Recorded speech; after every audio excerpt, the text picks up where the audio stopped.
చాలా మంది new couples ఈ చిన్న తప్పటడుగుతోటే లైఫ్ అంతా అవంది పడే పరిస్థితి ఉంది.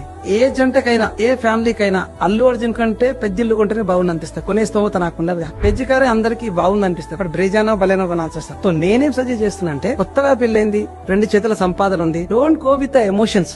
సొసైటీ కోసం ఎమోషన్ గా ఫీల్ అయ్యి చూపించుకోవడానికి మీరు ఇల్లు కొంటా, ప్లాట్ కొంటా, బిల్లా కొంటా అంటే మీరు అక్కడే స్ట్రక్ అయిపోయే అవకాశం ఉంది. What is my suggestion is, first do invest in open plots.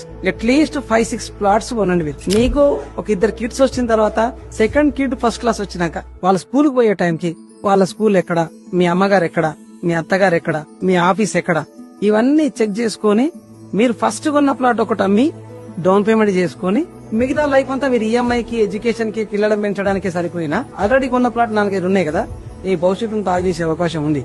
వృద్ధాప్యంలో అక్కరొచ్చే అవకాశం ఉంది. పిల్లల ఎడ్యుకేషన్ కి అక్కరొచ్చే అవకాశం ఉంది. పిల్లల మ్యారేజ్ కి అక్కరొచ్చే అవకాశం ఉంది. పిల్లల బిజినెస్ కి అక్కరొచ్చే అవకాశం ఉంది.